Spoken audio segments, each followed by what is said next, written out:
ముగ్గురు చనిపోతారని చెప్పిన 20 ఒక సూసైడ్ చేసుకుంటాడు, ఒక హీరో చనిపోతాడు, ఒక హీరో చనిపోతాడు. నేను చెప్పింది వీడియో జరుగుతుందా ప్రభాస్ సమంత కూడా సూసైడ్ చేసుకుంటారు. ఎవరినో ఒకటి చేసుకుంటారు, వీడియో చేసుకుంటారు, 4 ప్రకారం వీడియో జరుగుతుంది చేసుకుంటారు, వీడియో చేసుకుంటారు, 4 ప్రకారం వీడియో జరుగుతుంది చేసుకుంటారు.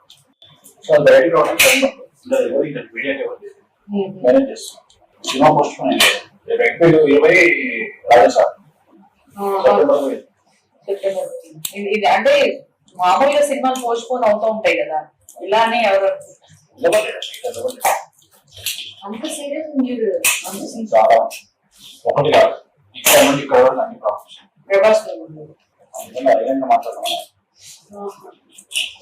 రైట్. వేణుస్వామి గత కొన్ని రోజులుగా ఈయనైతే చాలా క్వైట్గా ఉన్నారు. అంటే గతంలో ఆయన చేసిన వ్యాఖ్యలు ఏవైతే ఉన్నాయో చాలా వివాదాస్పదంగా కూడా మారిన పరిస్థితులు మనం చూసాం. అయితే ఈ నేపథ్యంలోని వేణుస్వామి గట్టిగా చెప్పడం కూడా జరిగింది, నేను ఎటువంటి ఇండస్ట్రీకి సంబంధించి కానీ లేకపోతే ఎవరి పర్సనల్ ఇష్యూస్ గురించి కానీ నేను జ్యోతిష్యం కానీ లేకపోతే ఏది కూడా నేను చెప్పను, చెప్పే ప్రయత్నం కూడా చేయను, నన్ను ఎవరు అడగొద్దు అని చెప్పి కూడా ఆయన ఒక క్లియరెన్స్ ఇవ్వడం కూడా జరిగింది.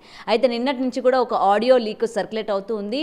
గత కొన్ని రోజుల్లోని అంటే ఇంకొన్ని రోజుల్లోని ఈ సెలబ్రిటీస్ ఎవరైతే ఉన్నారో ముగ్గురు పేర్లు ఆయన చెప్పడం జరిగింది. ఆ ముగ్గురులో ఒకరు సూసైడ్ చేసుకోబోతున్నారు అని అయితే చెప్తున్నారనమాట. అయితే ఇది విన్న వెంటనే అటు అభిమానుల్లో కూడా ఆందోళన నెలకొనింది. అసలు ఎందుకు మళ్ళీ వేణుస్వామి ఇలాంటి వివాదాస్పదమైన వ్యాఖ్యలు చేస్తున్నారు, మళ్ళీ అతనికి ఏం కావాలి? సో ఇదే అంశంపైన మాట్లాడితే మేము మనతో పాటు సీనియర్ జర్నలిస్ట్ దుర్గా వడ్లమనేని గారు ఉన్నారు. ఆవిడతో మాట్లాడి మరిన్ని విషయాలు తెలుసుకుందాం. నమస్తే మ్యామ్. నమస్తే మా. రైట్. వేణుస్వామి గతంలోని ఇలాంటి వ్యాఖ్యలే చేసి చాలా దుమారం రేగినాయి, అందరూ కూడా ఆయనకి నెగిటివ్గా అయిన పరిస్థితులు కూడా మనం చూసాం. మళ్ళీ ఇప్పుడు ఇండస్ట్రీలోని పెద్దల పేర్లే చెప్పారు, ఇద్దరు పెద్ద హీరోలు పెద్ద హీరోయిన్, వీళ్ళు ముగ్గురులో ఒకరు సూసైడ్ చేసుకుంటారు అని చెప్పారు. సో దీన్ని మనం ఎలా చూడొచ్చు అంటారు? అంటే పైత్యం ప్రకోపిస్తే ఏదో అంటారు చూడండి, అట్లా తయారవుతున్నారు వీళ్ళందరూ కూడా. ఇప్పుడు జ్యోతిష్యం వేరు, ప్రెడిక్షన్స్ వేరు. ఇప్పుడు జ్యోతిష్యం పేరున ఆయన చాలామందిని బెదిరించాడు, లేదంటే మీకు ఏదో చెడ్డ రోజులు ఉన్నాయి, లేకపోతే మీరు చచ్చిపోతారనో, లేకపోతే మీ గ్రహాలు బాగులేవనో లక్షల్లో ఆయన ఫీజులు వసూలు చేసి పూజలు చేయించారు గతంలో అని విన్నాం. ముఖ్యంగా సినీ ఇండస్ట్రీకి చెందిన వాళ్ళందరూ కూడా చాలామంది పెద్దలు ఆ రకంగా ₹1,00,00,000 ఇచ్చిన వాళ్ళు ఉన్నారు, 60 లక్షలు ఇచ్చిన వాళ్ళు ఉన్నారు అని మనం విన్నాం. వాళ్ళ ఆవిడ కూడా చాలా రెచ్చిపోయి ఆ మధ్యకాలంలో మాట్లాడడం జరిగింది వాళ్ళ ఆయన గురించి. ఆ తర్వాత మళ్ళీ ఇద్దరు కామ్ అయ్యారు. ఈయన ఒక వీడియో కూడా రిలీజ్ చేశారు, ఇంక మీదట నేను ఇట్లా ఎవరికి ప్రెడిక్షన్స్ చెప్పను, నన్ను క్షమించండి అంటూ మాట్లాడారు ఆయన. అయినా కొద్ది రోజులకే మళ్ళీ నిన్నటి నుంచి మీరు చెప్పినట్టుగా ఒక 2-3 రోజులుగా ఒక వీడియో సర్క్యులేట్ అవుతోంది. ఈ సర్క్యులేట్ అయిన దాంట్లో ఆయన చెప్పిన పేర్లు అందరికీ తెలుసు, ప్రభాస్, సమంత, విజయ్ దేవరకొండ. ముగ్గురు సెలబ్రిటీస్ కిందే లెక్క, ఎందుకంటే విజయ్ దేవరకొండ తక్కువ కాదు, ప్రభాస్ అఫ్కోర్స్ అందరికీ తెలుసు, డార్లింగ్ అతను అందరికీ. సమంత ఆల్రెడీ తను హెల్త్ ఇష్యూస్లో ఉన్నారు ఆవిడ. తర్వాత ఇటీవల కాలంలో కొంచెం మళ్ళీ సెట్ అయింది ఆవిడ. మొన్న కూడా ఒక అవార్డు తమిళనాడులో అందుకున్నప్పుడు కూడా ఆవిడ కొంచెం ఇమోషనల్ అయ్యారు. నాకు మీ అందరి ప్రేమతో నేను బతికాను అన్నట్టు మాట్లాడారు ఆవిడ. కానీ వీళ్ళ ముగ్గురులో ఒకళ్ళు సూసైడ్ చేసుకుంటారు, వీళ్ళ ముగ్గురులో ఒకరు మరణిస్తారు అని ఆయన చెప్పటం అనేది చాలా అసలు ఇలాంటి మాటలు మాట్లాడకూడదండి. ఎందుకంటే చావు అనేది ఎవరికి ఎప్పుడు వస్తుందో ఎవడు చెప్పలేడు, ఫస్ట్ థింగ్. సెకండ్ థింగ్, మనం ఎవరి గురించి మాట్లాడుతున్నాము, ఎందుకు మాట్లాడుతున్నాము అనే ఒంటి మీద స్పృహ ఉండి మాట్లాడాలి. ప్లస్ ఒక మాట ఇచ్చాక మాట మీద నిలబడలేని వాడు అతను అసలు ఎలా జ్యోతిష్యుడి కింద కానీ ఒక మనిషి కింద కానీ కన్సిడర్ అవుతారు. ఇదే విషయంలో మీకు గుర్తుంటే కనుకైతే గరికపాటి గారి భార్య గురించి మనం మాట్లాడుకున్నాం.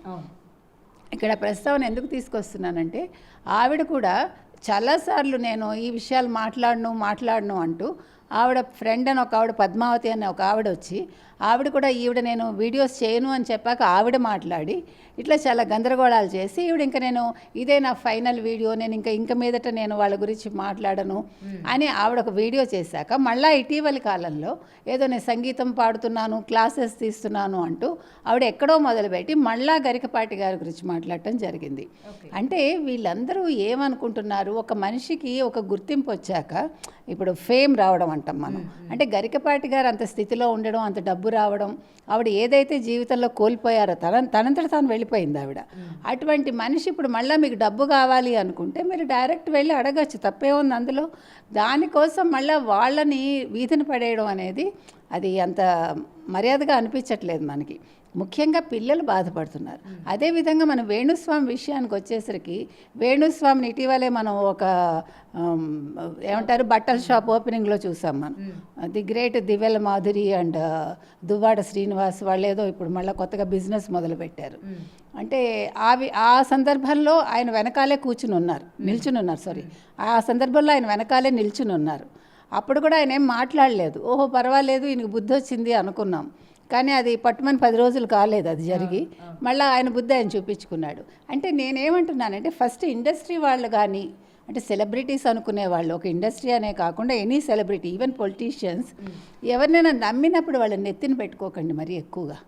వాళ్ళు చెప్పారని గుడ్డిగా నమ్మకండి. ప్రతి వాళ్ళకి ఒక కుల పురోహితుడో కుల గురువో ఉంటారు. వాళ్ళని సంప్రదించండి. ఇలాంటి వాళ్ళందరినీ కూడా మీరు నమ్మి కోట్లు పోగొట్టుకుని ముందు మానసికంగా ఆందోళన అండి ఇది.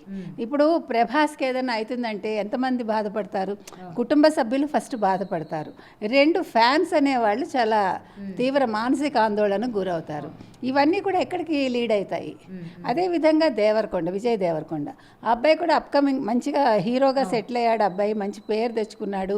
యూత్ ఐకాన్గా ఉన్నాడు అబ్బాయి. అబ్బాయిని గురించి అట్లా మాట్లాడటం తప్పు కదండి. అఫ్కోర్స్ సమంత పర్సనల్ విషయాలు పక్కకు పెట్టండి, మనం మాట్లాడక్కర్లే అవన్నీ. కానీ ఒక హీరోయిన్గా ఆవిడ ఒక మంచి పేరు తెచ్చుకున్నారు. తనకంటూ ఒక గుర్తింపు ఉన్న వ్యక్తిని గురించి ఆ రకంగా మాట్లాడటం అనేది చాలా అసందర్భం అండి.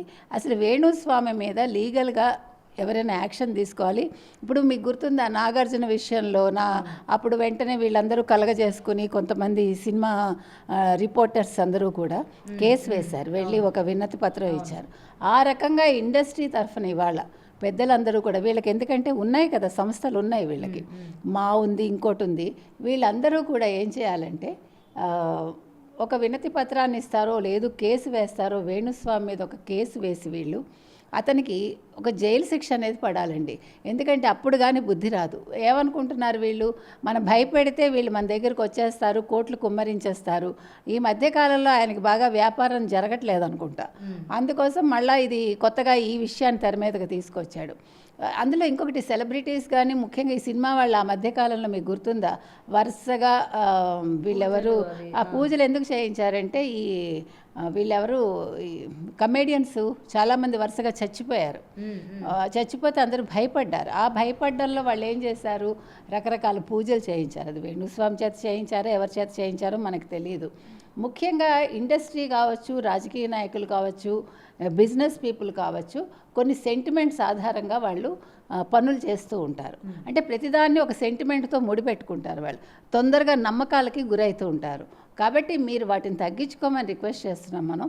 ఎట్ ద సేమ్ టైం మీరు మీ వ్యక్తిగతంగా ఏమైనా చేసుకోండి, కానీ ఇలా పనికి మాలిన వాళ్ళని పెంచి పోషించి వీళ్ళని పెద్దవాళ్ళని చేసి మళ్ళీ వాళ్ళ చేతుల్లో మీరు చిక్కుకోకండి, వాళ్ళ మాటలు నమ్మి మీరు మోసపోకండి. ఎట్ ద సేమ్ టైం ఇలాంటి వాళ్ళకి గట్టిగా బుద్ధి చెప్పమని మనం చాలా గట్టిగా కోరుతున్నాం. అండ్ మేడం, ఎందుకంటే ఈయన చెప్పిన పేరు సాదాసీదా వాళ్ళ పేర్లు కాదు, ఒకళ్ళు అందరూ ముగ్గురు కూడా పాన్ ఇండియా స్టార్సే. అండ్ మెయిన్గా వీళ్ళనే చూస్ చేసుకోవడానికి వీళ్ళు మూవీలు వర్కౌట్ అవ్వట్లేదు అండ్ హెల్త్ ఇష్యూస్ పరంగా కూడా